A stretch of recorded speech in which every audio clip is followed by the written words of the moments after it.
Hello hi dear friends. അങ്ങനെ നമ്മുടെ Monday മോട്ടിവേഷൻ്റെ ദിവസം എത്തിയിരിക്കുകയാണ്. അപ്പോൾ കഴിഞ്ഞ കുറച്ച് ആഴ്ചകളായിട്ട് മൺഡേ മോട്ടിവേഷൻ കൃത്യമായി നടക്കുന്നുണ്ട്.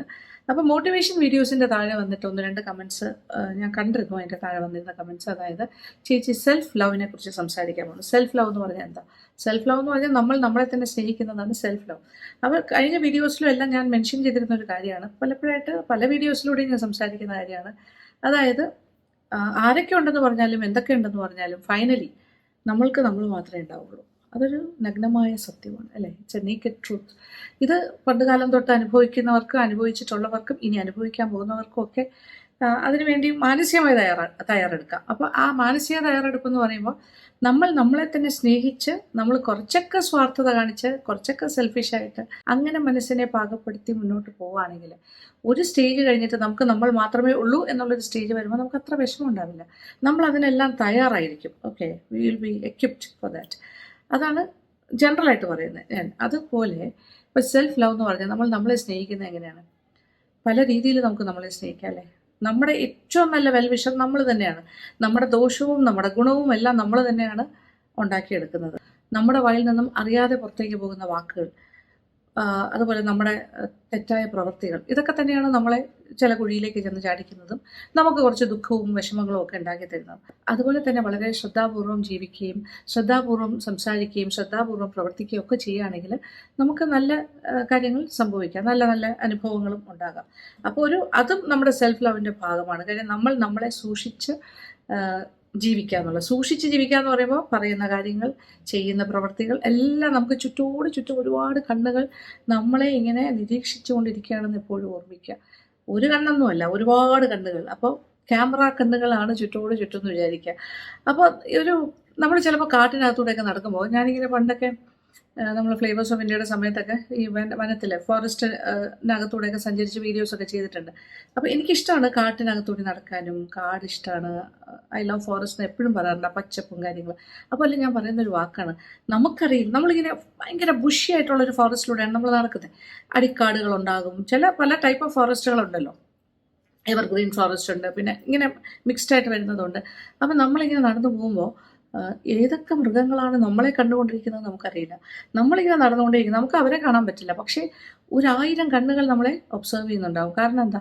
അവരെല്ലാവരും കാട്ടിനകത്ത് ജീവിക്കുന്ന ആൾക്കാരാണ്. അവർക്ക് അവരുടെ വഴി അറിയാം, അവർ നിൽക്കുന്ന സ്ഥലം അറിയാം, അവർക്കിങ്ങനെ ചെടികളുടെ ഇടയിൽ മറഞ്ഞു നിൽക്കാൻ അറിയാം. നമ്മൾ പക്ഷേ വളരെ ഓപ്പണായിട്ടാണ് നടന്നു പോകുന്നത്. നമ്മളെ കാണാം അവർക്ക്. നമുക്കങ്ങനെ നമ്മളിങ്ങനെ ഒരു ചെടി വെച്ച് മറ ഉണ്ടാക്കിയൊന്നും അല്ല പോണേ.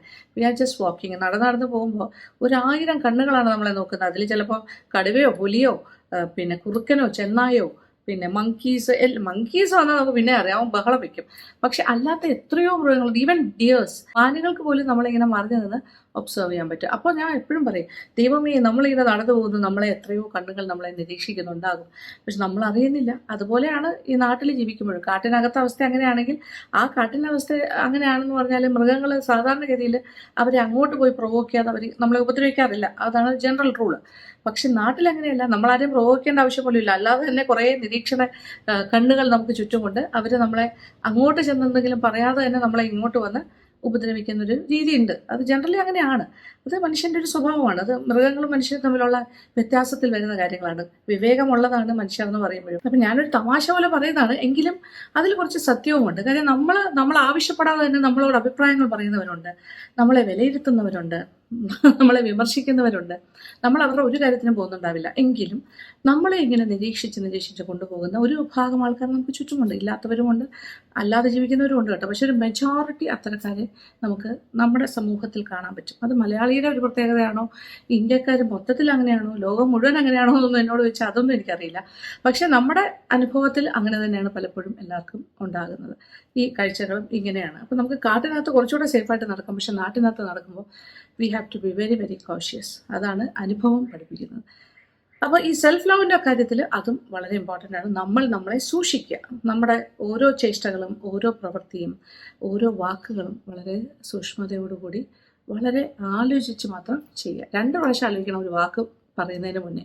അറിയാതെ എന്തെങ്കിലും വായിന്ന് വീണ് പോയാൽ അത് എടുത്തുകൊണ്ട് പോയിട്ട് ആൾക്കാർ ഉപദ്രവിക്കാനുണ്ടാകും.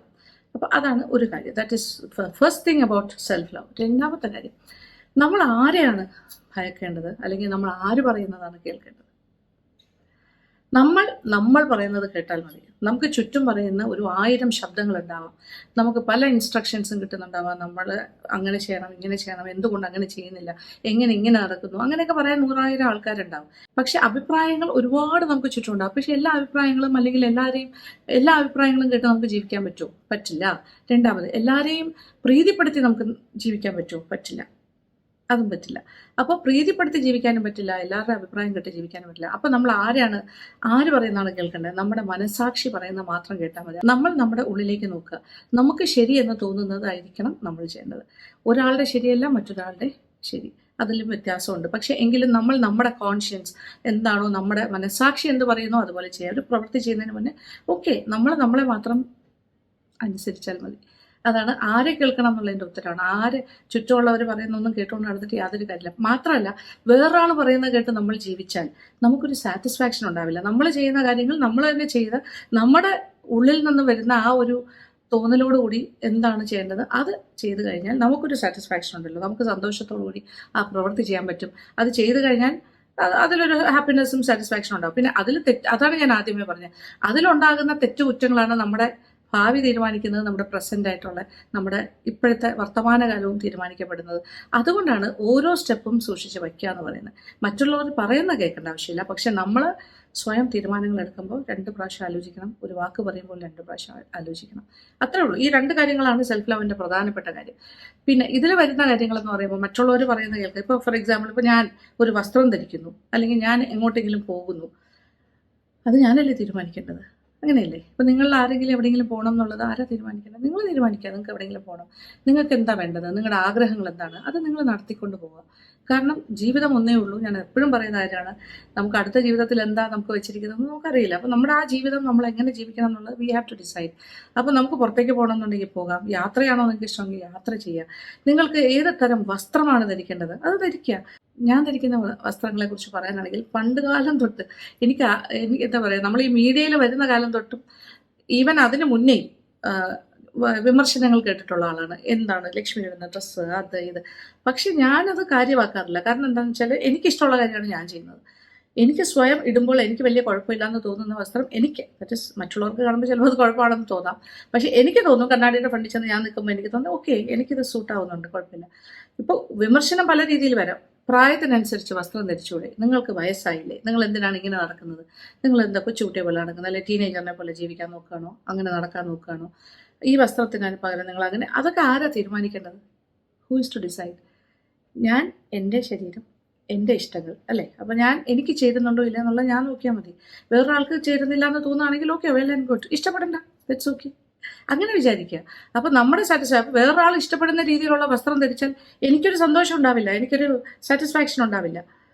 അതെനിക്ക് ഭയങ്കര ഒരു ഡിസ്കംഫർട്ടായിട്ടായിരിക്കും എനിക്ക് തോന്നുന്നത്. അപ്പം ഞാൻ എൻ്റെ സന്തോഷമാണോ നോക്കേണ്ടത്, മറ്റുള്ളവരുടെ സന്തോഷമാണോ നോക്കേണ്ടത്? അപ്പോൾ അതും വളരെ പ്രധാനമാണ്. അപ്പോൾ നിങ്ങൾ ഏത് വസ്ത്രം ധരിക്കുന്നു, നിങ്ങൾ എവിടെയെങ്കിലും പോകുന്നുണ്ടോ, നിങ്ങളുടെ ഇഷ്ടം എന്താണ്, നിങ്ങളുടെ പാഷൻ എന്താണ്, നിങ്ങൾ എന്ത് ജോലിയാണ് ചെയ്യാൻ ആഗ്രഹിക്കുന്നത്, അതൊക്കെ നിങ്ങൾ തന്നെ തീരുമാനിച്ചാൽ മതി.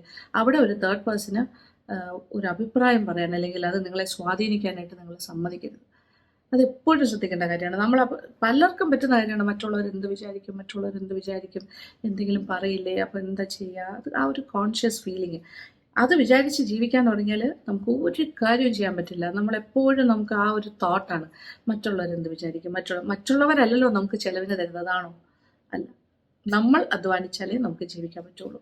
അപ്പോൾ നമ്മുടെ പൈസ, നമ്മുടെ അധ്വാനം, നമ്മുടെ ജീവിതം. അപ്പോൾ നമ്മൾ എന്തിടുന്നു, എന്ത് കഴിക്കുന്നു, പിന്നെന്താ പറയുക, നമ്മൾ എവിടെ പോകുന്നു, ഇതൊക്കെ നമ്മൾ തീരുമാനിച്ചാൽ മതി. അപ്പോൾ സെൽഫ് ലവിൽ ഇതെല്ലാം വരും. അപ്പോൾ അങ്ങനെ മനസ്സിനെ പാകപ്പെടുത്തിയെടുക്കുക. ആ സെൽഫ് ലവിൽ നമ്മുടെ സെൽഫ് പാമ്പറിങ് അതിൻ്റെ ഭാഗമാണ്. സെൽഫ് പാമ്പറിങ് എന്ന് പറയുമ്പോൾ നമ്മുടെ ശരീരം, നമ്മുടെ മനസ്സ്, നമ്മുടെ തലമുടി, പിന്നെന്താ നമ്മുടെ സ്കിന്ന്, ഇതെല്ലാം നമ്മുടെ ആന്തരികമായ ആരോഗ്യം, ഫിസിക്കലായിട്ടുള്ള ഫിറ്റ്നസ്, നമുക്ക് എത്ര വണ്ണം വേണം, എത്ര വണ്ണം കുറയണം. പൊക്കം കൂട്ടാനും കുറയ്ക്കാനും നമുക്ക് പറ്റില്ലായിരിക്കാം, പക്ഷേ വണ്ണം കൂട്ടാനും കുറയ്ക്കാനും നമുക്ക് പറ്റും. അപ്പോൾ അത്തരം കാര്യങ്ങൾ, നമ്മുടെ വെയിറ്റ് ലോസ് ആണെങ്കിൽ അങ്ങനെ, അല്ല വെയിറ്റ് ഗെയിൻ ആണെങ്കിൽ അങ്ങനെ, ഇതൊക്കെ നമ്മളല്ലേ തീരുമാനിക്കണ്ടേ? സോ അതൊരു സെൽഫ് ലവിൻ്റെ ഭാഗമാണ്. അപ്പോൾ അവരവരുടെ ബഡ്ജറ്റ് അനുസരിച്ചിട്ടേ ഞാൻ പറയുള്ളൂ. അല്ലാണ്ട് എല്ലാവരും ഒരുപോലെ ഈ ബ്യൂട്ടി പാർലർ കയറി ഇറങ്ങണം എന്നൊന്നും ഞാൻ പറയില്ല. ഞാൻ എപ്പോഴും പറയും, ബ്യൂട്ടി പാർലറിൽ പോകാൻ പറ്റുന്നവർക്ക് പോവാം, ഓക്കെ, വീട്ടിലിരുന്ന് ചെയ്യാൻ പറ്റുന്ന ഒരുപാട് റെമഡീസ് ഉണ്ട്. നമ്മുടെ ബഡ്ജറ്റിൽ പറ്റുന്ന, നമ്മുടെ ഡെയിലി നമ്മൾ വീട്ടിൽ ഉപയോഗിക്കുന്ന സാധനങ്ങൾ വെച്ച് നമുക്ക് നമ്മുടെ സ്കിൻ കെയർ ചെയ്യാം, നമ്മുടെ ഹെയർ കെയർ ചെയ്യാം, ഒക്കെ ചെയ്യാം. ഭക്ഷണത്തിൻ്റെ കാര്യത്തിലാണെങ്കിൽ ഏറ്റവും ലളിതമായ രീതിയിൽ നമ്മുടെ ബഡ്ജറ്റ് കാലിയാവാത്ത രീതിയിൽ നമ്മുടെ പോക്കറ്റ് കീറുക എന്നൊക്കെ പറയില്ല, അതില്ലാത്ത രീതിയിൽ തന്നെ നമുക്ക് നല്ല ഹെൽത്തി ആയിട്ടുള്ള ഭക്ഷണവും ഉണ്ടാക്കി കഴിക്കാം. അപ്പോൾ അതും വിഷയമല്ല. പിന്നെ നമ്മൾ കയ്യിലിരിക്കുന്ന പൈസ ചിലവാക്കുന്ന കാര്യത്തിൽ നമ്മൾ കുറച്ചൊരു കെയർഫുൾ ആയാൽ കുറച്ചൊക്കെ മിച്ചം പിടിക്കുക, കുറച്ചൊക്കെ ബാക്കി വെക്കുക, കുറച്ചൊക്കെ സേവ് ചെയ്യുക. അങ്ങനെ വരുമ്പോൾ നമുക്ക് ഇടയ്ക്കിടയ്ക്ക് ഒരു ലക്ഷറി പോലെ എന്തെങ്കിലും ഒരു കാര്യങ്ങൾ നമ്മൾ ആഗ്രഹിക്കുന്ന പോലെ ചെയ്യാനും പറ്റും. ഈ എക്സ്ട്രാ ആയിട്ട് നമുക്ക് ചെയ്യാൻ പറ്റുന്നത്. അല്ലെങ്കിൽ മിതമായ രീതിയിൽ നമുക്ക് ജീവിക്കാം. പക്ഷേ ഇതൊന്നും തന്നെ ആരും കൊണ്ടുതരാനായിട്ട് നമ്മൾ എക്സ്പെക്ട് ചെയ്ത് ജീവിക്കരുതെന്നാണ് ഞാൻ പറയുന്നത്. ആ സെൽഫ് ലവ് എന്ന് പറയുമ്പോൾ നമുക്ക് നമ്മളെക്കുറിച്ച്, നമുക്ക് സ്നേഹിക്കണം എന്നുണ്ടെങ്കിൽ നമ്മൾ സ്വന്തമായിട്ട് അധ്വാനിച്ച് നമ്മുടെ ആവശ്യങ്ങൾക്കുള്ള പൈസ നമ്മൾ തന്നെ കണ്ടെത്തണം. അതും വളരെ പ്രധാനമാണ്. വേറൊരാളെ ഡിപ്പെൻഡ് ചെയ്ത് അല്ല, നമ്മളൊന്നും ചെയ്യാതിരുന്നിട്ട് വേറൊരാൾ തന്നാൽ മാത്രമേ നമുക്കുള്ളൂ എന്നുണ്ടെങ്കിൽ നമുക്ക് കുറച്ച് പാടായിരിക്കും നമ്മുടെ സെൽഫ് ലവ് എക്സിക്യൂട്ട് ചെയ്ത് കൊണ്ടുപോകാനായിട്ട്. അല്ലെങ്കിൽ കുറച്ചുകൂടെ ഈസി ആയിരിക്കും നമ്മുടെ ജീവിത രീതി. ഇപ്പം നിങ്ങൾക്ക് എന്താ പറയുക, ഹെൽത്തിൻ്റെ കാര്യത്തിൽ നിങ്ങൾക്ക് ഒരു യോഗ ചെയ്യണം, അല്ലെങ്കിൽ യോഗ പഠിക്കാൻ പോകണം, അല്ലെങ്കിൽ ഹെൽത്ത് ക്ലബ്ബിൽ പോകണം, ഏത് ടൈപ്പ് ഓഫ് ഇതാണ് നിങ്ങൾ ഇഷ്ടപ്പെടുന്നത്, ആ മാർഗങ്ങളിലേക്ക് സഞ്ചരിക്കാനാണെങ്കിലും നമ്മളല്ലേ തീരുമാനിക്കുന്നത് എങ്ങനെ വേണമെന്നുള്ള. അപ്പം ഇത്തരം തീരുമാനങ്ങൾ, കാര്യങ്ങളെല്ലാം നമ്മൾ എടുക്കേണ്ട ഡിസിഷൻസാണ്. അപ്പോൾ അതും നമ്മുടെ സെൽഫ് കെയറിലും സെൽഫ് ലവിലും വരും. അപ്പോൾ self care is again self love.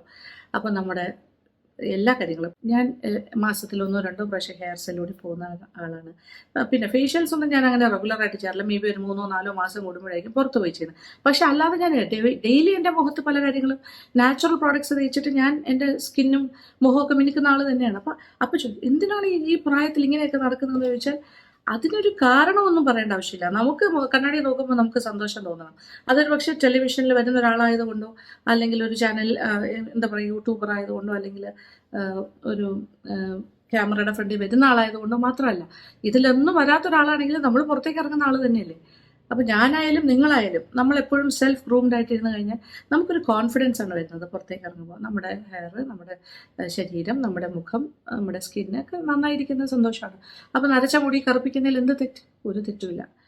വേണമെന്നുണ്ടെങ്കിൽ ചിലർക്ക് അങ്ങനെ കറുപ്പിക്കുന്ന ഇഷ്ടമല്ല, ആ വൈറ്റ് ഹെയറിൽ തന്നെ പോകാൻ ആഗ്രഹിക്കുന്നവരായിരിക്കും, അതിനൊരു കോൺഫിഡൻസ് ഉള്ളവരുണ്ടാകും. അല്ലാത്തവർക്ക് മുടി കറുപ്പിക്കാം, തിരിച്ചാണ് ഇഷ്ടം എന്നുണ്ടെങ്കിൽ അങ്ങനെ. അപ്പോൾ ഇത്തരം കാര്യങ്ങളൊക്കെ തീരുമാനിക്കുന്നത് നമ്മൾ തന്നെയാണ്. അതാണ് സെൽഫ് ലവ് എന്ന് പറയുന്നത്. പിന്നെ നമ്മുടെ ഒഴിവ് സമയം എന്ത് ചെയ്യണം? നമുക്കിപ്പോൾ നടക്കാൻ പോകണോ? ഓക്കെ, നമ്മൾ എക്സസൈസ് എന്നുള്ള നിലയ്ക്ക് കുറച്ച് നടക്കാൻ പോവാം. പിന്നെ കുറച്ച് നേരം നമുക്ക് TV കാണാം, നമുക്ക് പുസ്തകം വായിക്കാം. നമ്മുടെ പാഷൻ എന്താണോ അത് ചെയ്യാം. ഇപ്പോൾ തയ്ക്കുന്നതാണ് പാഷനെങ്കിൽ തയ്യൽ, എംബ്രോയിഡറി, പിന്നെ ഗാർഡനിങ് ആണെങ്കിൽ അത്, ഇതെല്ലാത്തിനും സമയം കണ്ടെത്തുക എന്നുള്ളതും സെൽഫ് ലവിൻ്റെ ഭാഗമാണ്. ഞാൻ ഇത്രയും പറഞ്ഞു വരുമ്പോൾ നിങ്ങൾ വിചാരിക്കും നമ്മളെന്താ ഒരു കുക്കുണ്ടിനകത്താണോ ജീവിക്കുന്നത്, നമ്മൾ മാത്രമേ ഉള്ളൂ? അല്ലല്ലോ. നമുക്ക് ചുറ്റുമുള്ള സമൂഹത്തിനെ നമ്മൾ കാണണം. സമൂഹം മാത്രമല്ല, വീട്ടുകാരെ കാണണം. നമ്മുടെ ഹസ്ബൻഡ് ഉണ്ടാകാം, അല്ലെങ്കിൽ അച്ഛനമ്മമാരുണ്ടാകാം, പിന്നെ മക്കളുണ്ടാകാം, കൊച്ചുമക്കളുണ്ടാകാം. ഇതൊക്കെ വന്നു കഴിയുമ്പോൾ എന്നോടിപ്പോൾ ഒരുപാട് പേര് ചോദിക്കുന്നു, അമ്മൂമ്മയായില്ലേ, എന്നിട്ട് എന്താണ് ഇങ്ങനെയൊക്കെ നടക്കുന്നത്? ഭയങ്കര ചിലരെന്ന് വെച്ചാൽ വളരെ വളരെ ഒരു 1% അത്തരം കമൻറ്റുകൾ ഞാൻ കാണുന്നത്. അതിനിപ്പോൾ എന്താ, ഞാനതൊരു എന്താ പറയുക, ഞാനൊരു ഗ്രാൻഡ് മദർ ആയി എന്നുള്ളത് ഞാൻ അഭിമാനത്തോടു കൂടിയാണ് ആലോചിക്കുന്നതും. അത് എനിക്കൊരു പ്രൈഡാണ്. ഒരു ഗ്രാൻഡ് മദറായി എൻ്റെ ചെറുമോളെ അല്ലെങ്കിൽ എൻ്റെ കുടുംബോളെയും കൊണ്ട് കയ്യിൽ എടുത്തുകൊണ്ട് നടന്ന് എനിക്ക് ആങ്കർ ചെയ്യാനും, അല്ലെങ്കിൽ പ്രസൻറ്റ് ചെയ്യാനും, സംസാരിക്കാനും, നിങ്ങളുടെ ഫ്രണ്ടിൽ വീഡിയോസിലൂടെ വരുമ്പോഴും ഐ ഫീൽ സോ പ്രൗഡ്. സത്യം പറഞ്ഞു, ഞാൻ എന്നെ ഒരു ഗ്രാൻഡ് മദറായോ, ഞാൻ എനിക്ക് ഇത്രയും വയസ്സായില്ലേ, എനിക്കൊരു ചെറുമോളായി, അത് കാരണം ഞാൻ എങ്ങനെ ആൾക്കാരെ ഫേസ് ചെയ്യും, ഞാൻ ഇപ്പോഴും ചെറുപ്പക്കാരിയായിട്ടിരിക്കാൻ എനിക്കത് മോശമാവില്ലേ, എല്ലാവരും അറിയില്ലേ, എൻ്റെ പ്രായം അറിയില്ലേ, അങ്ങനെയൊന്നും എനിക്ക് തോന്നാറേ ഇല്ല. എനിക്ക് തോന്നേണ്ട കാര്യവുമില്ല. അത് നമ്മൾ എന്താ പറയുക, നമ്മളത് സെലിബ്രേറ്റ് ചെയ്യാണ് ചെയ്യേണ്ടത്. നമ്മുടെ മദർഹുഡും സെലിബ്രേറ്റ് ചെയ്യണം. നമ്മുടെ ഗ്രാൻഡ് മദർഹുഡ് എന്താണെന്ന് വെച്ചാൽ, ഗ്രാൻഡ് മേ ആയിക്കഴിഞ്ഞാൽ that should also be celebrated. അത് ലൈഫിൻ്റെ ഡിഫറെൻറ്റ് സ്റ്റേജസ് ആണ്. അങ്ങനെ നമ്മൾ വളരെ ഓപ്പൺ ഹാർട്ടഡ് ആയിട്ട് ചിന്തിക്കുക, നമ്മൾ കുറച്ചുകൂടെ വിശാലമായിട്ട് ചിന്തിക്കുക. വിദേശ രാജ്യങ്ങളിലൊക്കെ ഒരു 40+ കഴിഞ്ഞിട്ടാണ്, സത്യം പറഞ്ഞാൽ 40-45 വയസ്സ് കഴിഞ്ഞുള്ളവരാണ് സൂപ്പർ സ്റ്റാർ ലെവലിലേക്കൊക്കെ ഉയർന്നു വരുന്നത് സ്ത്രീകൾ. അത്രയും ഏത് ഏജ് എന്നുള്ളതൊരു വിഷയമേ അല്ല അവിടെ. ആണായാലും പെണ്ണായാലും ഒക്കെ അങ്ങനെ തന്നെ. നമ്മുടെ നാട്ടിലാണ് ഏജിനെ വലിയൊരു ബാരിയറായിട്ട് വെച്ചിരിക്കുന്നത്. പക്ഷേ ഇപ്പോൾ അതൊക്കെ ഒരുപാട് മാറി വരുന്നുണ്ട്. ഒരുപാട് ആൾക്കാർ മാറി ചിന്തിക്കുന്നുണ്ട്. സിനിമയിലാണെങ്കിലും എല്ലാത്തിലും, ഓക്കെ, മീഡിയയിലും ഒക്കെ ആ ഒരു മാറ്റം നമ്മൾ കാണുന്നുണ്ട്. അപ്പോൾ ഇനി അങ്ങോട്ടുള്ള ജനറേഷൻസിൽ ഇത് വലിയ നല്ലൊരു മാറ്റമായിട്ട് വരും. ഒൺലി തിങ് ഈസ്, നമ്മൾ ഏറ്റവും ശ്രദ്ധിക്കേണ്ട കാര്യം ഇത്രയേ ഉള്ളൂ, നമ്മുടെ ആരോഗ്യം വളരെ കൃത്യമായി സൂക്ഷിക്കുക. ഭക്ഷണ കാര്യത്തിലാണെങ്കിലും, വ്യായാമത്തിൻ്റെ കാര്യത്തിലാണെങ്കിലും. ഹെൽത്ത് ഉണ്ടെങ്കിലേ ഏത് കാര്യമുള്ളൂ. ഹെൽത്തും വെൽത്തും എന്നൊക്കെ പറഞ്ഞാലും, വെൽത്ത് ഉണ്ടെങ്കിലും ഹെൽത്ത് ഇല്ലെങ്കിൽ കാര്യമില്ലല്ലോ. അപ്പോൾ സെൽഫ് ലവിൽ ഈ കാര്യങ്ങളെല്ലാം വരും. നമുക്കായിട്ട് കുറച്ച് നീക്കിരിപ്പ് എന്നുള്ള പോലെ കുറച്ച് പൈസ സേഫാക്കി വെക്കുക, സമ്പാദ്യശീലം ആദ്യമേ തന്നെ തുടങ്ങുക, കുറച്ച് പൈസ നമുക്കായിട്ട് മാറ്റി വയ്ക്കുക സെൽഫ് കാര്യങ്ങൾക്ക് വേണ്ടിയിട്ട്. ഇപ്പോൾ ഭർത്താവ് തരുന്നതിന് വേണ്ടി വെയിറ്റ് ചെയ്ത് നിൽക്കരുത്. അതായത് ഇപ്പോൾ ജോലി ഇല്ലാത്ത ലേഡീസ് ആണെങ്കിൽ, ഇപ്പോൾ ജോലി ഇല്ലാന്ന് ഞാൻ പറയില്ല, വീട്ടമ്മ എന്ന് പറഞ്ഞാൽ അവർക്ക് ഇഷ്ടംപോലെ ജോലിയുണ്ട്, പക്ഷേ പൈസ കിട്ടുന്ന ജോലി, ഒരു പക്ഷേ ശമ്പളം വാങ്ങാത്ത ജോലിയാണല്ലോ അത്. അപ്പോൾ സാലറി തരാതെ നമ്മൾ ജോലി ചെയ്യുന്നതാണ്. എന്നാലും നമ്മൾ ഏതെങ്കിലും രീതിയിലൂടെ നമ്മൾ കുറച്ച് പൈസ നീക്കിരിപ്പായിട്ട് മാറ്റി വയ്ക്കുക. നിങ്ങളുടെ കയ്യിൽ കിട്ടുന്ന പൈസയിൽ നിന്ന് തന്നെ നിങ്ങളുടെ ക്രയവിക്രയങ്ങൾക്കായിട്ട് മാറ്റി വെച്ചിരിക്കുന്ന പൈസയിൽ സാധനങ്ങൾ വാങ്ങുന്നതിൽ കുറച്ചൊക്കെ ലാഭിച്ച് കുറച്ച് പൈസ മാറ്റി വെച്ച് കഴിഞ്ഞാൽ നിങ്ങളുടെ ഒരു പോക്കറ്റ് മണി എപ്പോഴും സൂക്ഷിക്കുക, നിങ്ങളുടെ കുഞ്ഞു കുഞ്ഞു ആഗ്രഹങ്ങൾക്ക് വേണ്ടിയിട്ട്. അപ്പോൾ സെൽഫ് ലവ് എന്ന് പറയുമ്പോൾ നമ്മൾ നമ്മളെ സ്നേഹിക്കുന്നതോടൊപ്പം നമ്മുടെ വീട്ടുകാരെ സ്നേഹിക്കാം. അതൊരു സന്തോഷമാണ്. അത് മനസ്സിന് നൽകുന്ന ആഹ്ലാദം ഒരു എന്താ പറയുക, ലിമിറ്റ്ലെസ് ആണ്, പറയാൻ പറ്റില്ല. നമ്മൾ ഭർത്താവിനെ സ്നേഹിച്ചാലും നമ്മുടെ കുട്ടികളെ സ്നേഹിച്ചാലും ഭർത്താവ് എൻ്റെ സ്നേഹം എന്ന് പറഞ്ഞാൽ റെസിപ്രോക്കലാണ്. ഇങ്ങോട്ട് സ്നേഹം ഉള്ളിടത്താണ് അങ്ങോട്ടും സ്നേഹം വരുന്നത്. അപ്പോൾ നല്ല സ്നേഹിക്കുന്ന ഒരു ഭർത്താവിനെ തിരിച്ച് സ്നേഹിക്കുന്നതിൽ ഒരു തെറ്റുമില്ല. പക്ഷേ അതുപോലെ കുട്ടികളുടെ കാര്യത്തിൽ അൺകണ്ടീഷണലാണ് നമ്മുടെ ലവ്. അപ്പോൾ അവർക്ക് വേണ്ടി നമ്മൾ ഒരുപാട് കാര്യങ്ങൾ ചെയ്യും. നമ്മുടെ ജീവിതത്തിലെ കുറേ വർഷങ്ങൾ നമ്മൾ അവർക്ക് വേണ്ടി മാറ്റി വയ്ക്കും. അത് കഴിയുമ്പോഴെങ്കിലും നമ്മളുടെ ജീവിതത്തിൽ നമുക്ക് എന്തെങ്കിലും ആഗ്രഹങ്ങളുണ്ടെങ്കിൽ അത് ചെയ്യും. അപ്പോൾ സെൽഫ് ലവ് എന്ന് പറയുമ്പോൾ നമ്മൾ സ്വയം നമ്മളെ സ്നേഹിക്കുക, ആ ഒരു ഹാപ്പിനെസ് നമുക്ക് സ്വാഭാവികമായി ഉണ്ടാകും. ദൈവവിശ്വാസികളായിട്ടുള്ളവർ ക്ഷേത്ര ദർശനത്തിനൊക്കെ പോവുക, അതുപോലെയുള്ള പിൽഗ്രിമേജ് ടൂർസിന് പോവുക, അങ്ങനെയുള്ള ക്ഷേത്ര ദർശനങ്ങൾക്കുള്ള ടൂറൊക്കെ ഉണ്ടല്ലോ, അതിന് പോവുക. പിന്നെ ഷോപ്പിംഗ് ഇഷ്ടമുള്ളവർ ഷോപ്പിംഗ് ചെയ്യുക. എല്ലാവരും ഒരേ ബഡ്ജറ്റിൽ ഷോപ്പ് ചെയ്യണമെന്നില്ല, ചെറിയ ബഡ്ജറ്റിലും ഷോപ്പ് ചെയ്യാമല്ലോ. ഒരു കുഞ്ഞു സാധനം വാങ്ങിച്ചാലും നമുക്കൊരു സന്തോഷം ഉണ്ടാവും. അപ്പോൾ സന്തോഷം നൽകുന്ന കാര്യങ്ങൾ ചെയ്യുക, നമ്മൾക്ക് ഇഷ്ടപ്പെട്ട കാര്യങ്ങൾ ചെയ്യുക. അതുതന്നെയാണ് ഏറ്റവും വലിയ ഒരു സെൽഫ് ലവ് എന്ന് പറയുന്നത്. നമ്മളെ പാമ്പർ ചെയ്യുക, നമ്മുടെ കാര്യങ്ങളൊക്കെ നോക്കുക. അത് മറ്റുള്ളവർ എന്ത് പറയുന്നു എന്നൊന്നും നോക്കേണ്ട ആവശ്യമില്ല. മറ്റുള്ളവർക്ക് പറയാൻ പോവുക, അത് കഴിഞ്ഞാൽ അവരവരുടെ പാട്ടിന് പോകും. ഇത് അനുഭവിക്കേണ്ടത് നമ്മൾ തന്നെയല്ലേ. അപ്പോൾ നമ്മൾ ജസ്റ്റ് ഈ ചെവി കൂടെ കേട്ട് ഈ ചെവി കൂടെ കളയുക, ആ ഒരു പോളിസി എടുക്കുക, മനസ്സിനെ നല്ല സ്ട്രോങ് ആക്കി വെക്കുക. അതാണ് വേണ്ടത്. അപ്പോൾ ഇങ്ങനെയൊക്കെ ജീവിച്ചാൽ നമുക്ക് സന്തോഷം ഉണ്ടാവും, ഹാപ്പിനെസ് ഉണ്ടാവും. ജീവിക്കുന്ന കാലം അത്രയും സന്തോഷത്തോടുകൂടി ജീവിക്കുക. ചെറിയ ചെറിയ ദുഃഖങ്ങളൊക്കെ മറക്കാനായിട്ട് ശ്രമിക്കുക. അതൊക്കെ വരും പോകും. അതൊരു ജീവിതത്തിൽ അപ്സ് ആൻഡ് ഡൗൺസ് ഒക്കെ വരും, അതിലൊന്നും കാര്യമായിട്ട് എടുക്കണ്ട. ഓക്കെ, പക്ഷേ ജനറലി നമ്മൾ ഒരു 80% സമയവും നമ്മുടെ ഹാപ്പിനെസ്സിനെ കൂട്ടുപിടിച്ച് മുന്നോട്ട് പോയാൽ മതി. അതായിരിക്കും സെൽഫ് ലവ്. ഓക്കെ, അപ്പോൾ ഇതാണ് എനിക്ക് പറയാനുള്ളത്. അതാണ് ഹാപ്പിനെസ്സിൻ്റെ ഒരു എന്താ പറയുക, ഒരു സിമ്പിൾ ഫോർമുല. അപ്പോൾ സന്തോഷമായിട്ടിരിക്കുക. ഞാനിപ്പോൾ ഈ പറയുന്ന കാര്യങ്ങൾ കൊണ്ട് ആർക്കെങ്കിലും എന്തെങ്കിലുമൊക്കെ ഉപകാരപ്പെടുന്നുണ്ടെങ്കിലും എനിക്ക് വലിയ സന്തോഷമാണ്. അത് മാത്രം മതി എനിക്ക്. അപ്പോൾ thank you so much. Thank you for watching and keep on watching Lakshmi live vlogs. Love you all.